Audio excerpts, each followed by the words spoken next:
Welcome back. On this day, Prime Minister Dr. Mustafa Madbouli attended the ceremony marking the start of the commercial operations of the Container Terminal 1 in El Sokhna port. And he really praised the efforts exerted to turn this place into a landmark or into a turning point, to turn Egypt into a hub for international trade.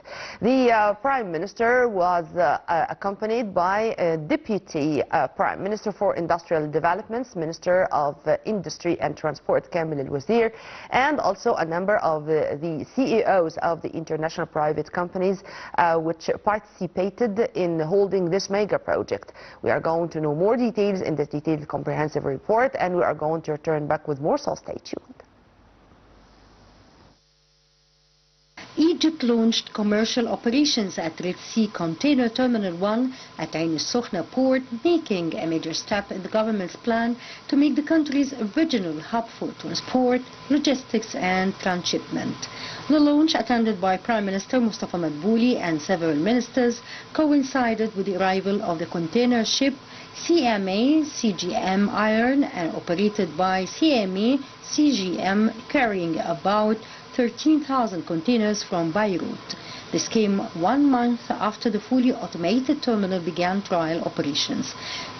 Premier Madbouli described the start of the commercial activity at the terminal, the deepest port basin constructed on land, as an important day in the history of Egyptian ports.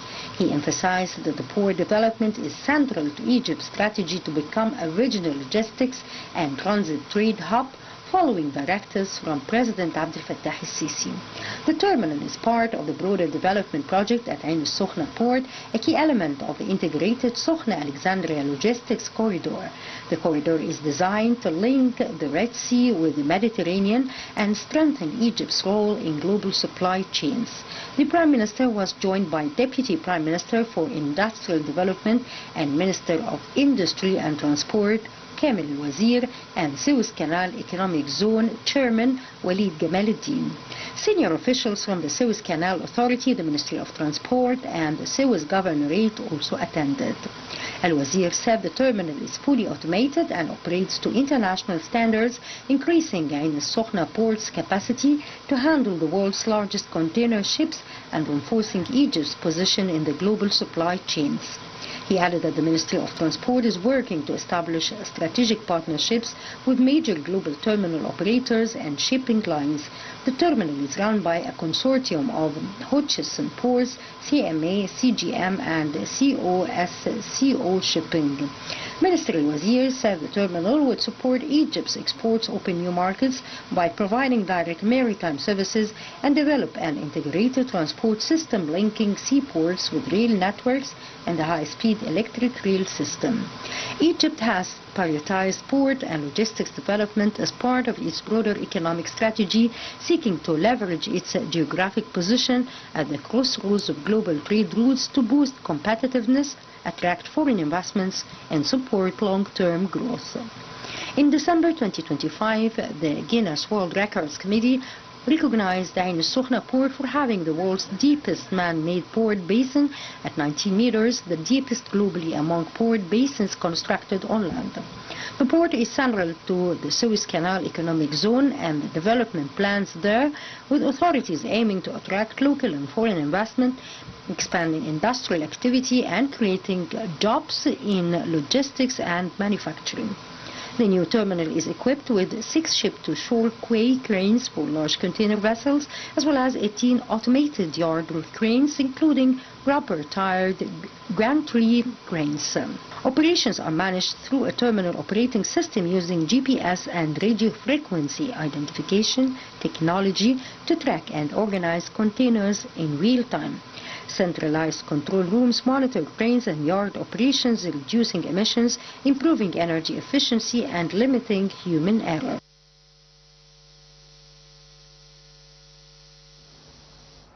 To shed more light on the inauguration and on the importance of the start of operations of the Red Sea Container Terminal in Ain al-Sokhna, we are very much delighted to have with us via phone Professor Hamid, Professor of Economics. Thank you very much for being with us, sir, and a very good morning. You and to all your auditors. Hello? Yes, good morning. Yes, good morning, sir. Can you hear me well? Hello?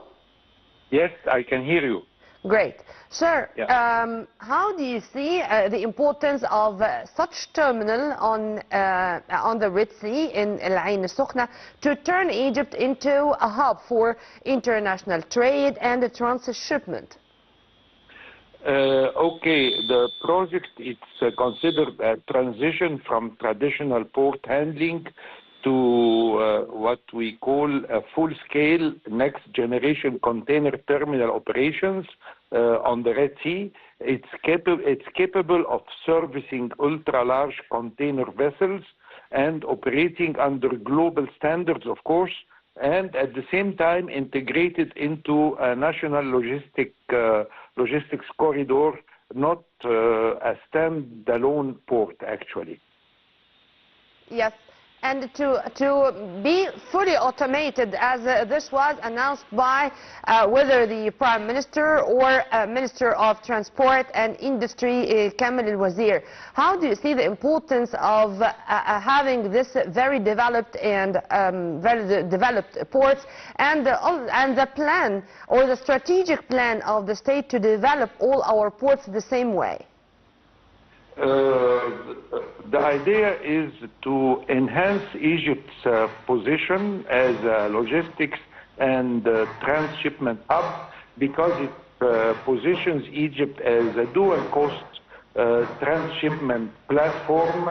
I mean here the Red Sea and the Mediterranean together, and also a competitive alternative to Gulf and East Med hubs, and a mainline coal destination, not just a feeder stop. It significantly raises Egypt's relevance in east-west trade routes, of course.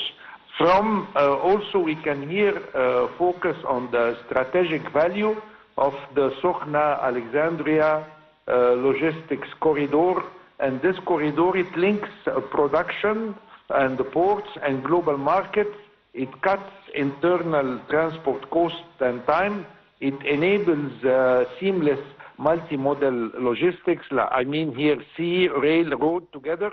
And strategically, it converts Egypt from a passage economy to what we can call value-added trade economy.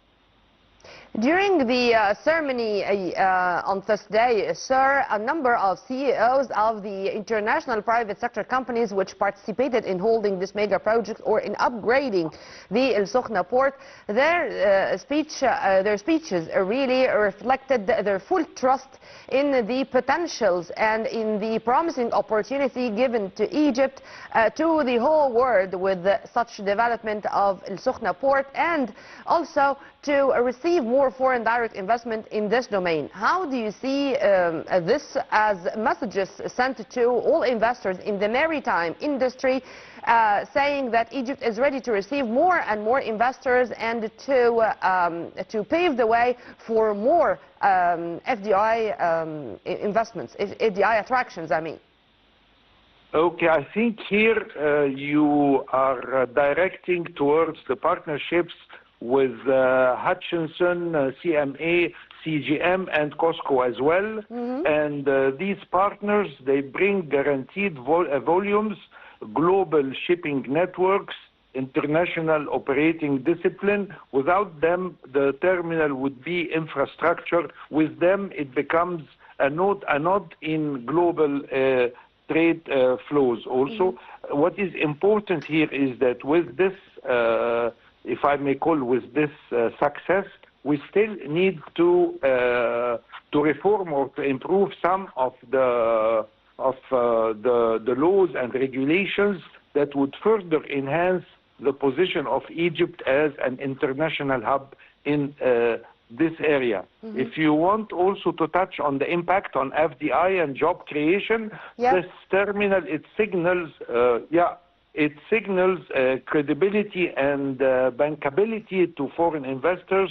It attracts logistics, shipping and manufacturing foreign direct investment, and also it creates direct jobs, here I mean operations, and also indirect jobs like in the sector of transport, services and industry.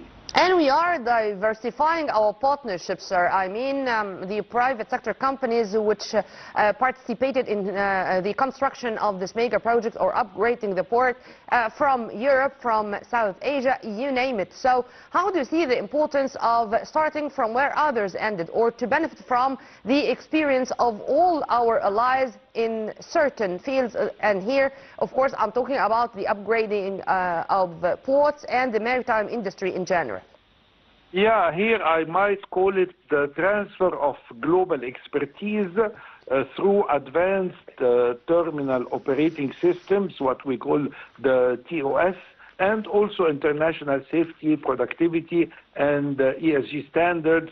We should here also shed the light on the training of Egyptian labor and management, and this no doubt creates institutional capacity, not just infrastructures.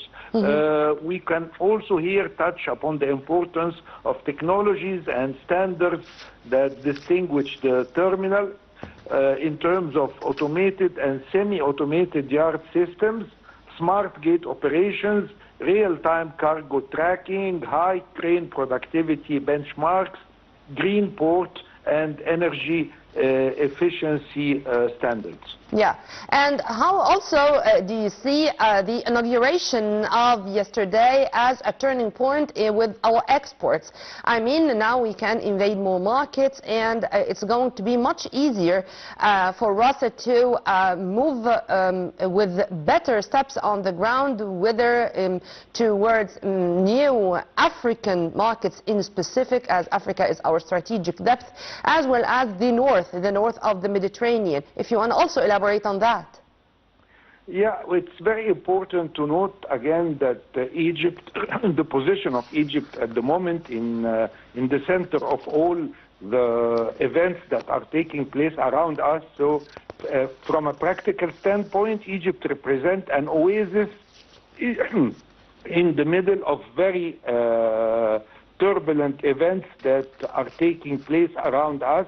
And at the same time, this oasis is, as we all know, is located in the center of three very important continents, Europe from the north and Asia from the east, and very important Africa, of course, because we represent the gate to all the African countries for any kind of commerce and trade coming from either the north, from Europe to Africa, and at the same time from Asia to Africa as well. So that's why it is very important to enhance this. And it was also said, sir, that Terminal 1 was inaugurated officially yesterday because there was a soft opening before, but there is Terminal 2, and there is a strategic plan to upgrade all our ports the very same way to make sure that we are on the right track to implement or to achieve, to realize on the ground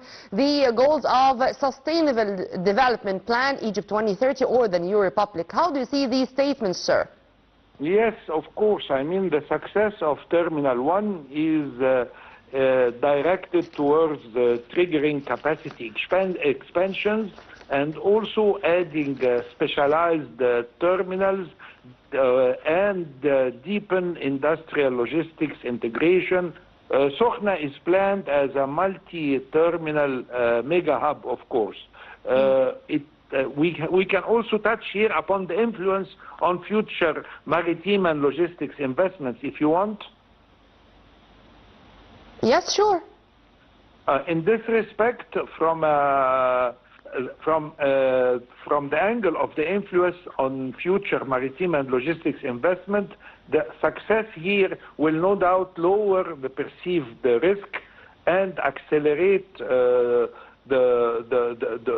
models, the purchasing power models around the world, of course. I mean international commerce and crowd in private capital, because ports shift from state burden to investment asset class, of course. Well, Professor Amr Hamid, Professor of Economics, thank you very much for your input, sir. Have a very good day. Right after the short break, we are going to return back with more, so stay tuned.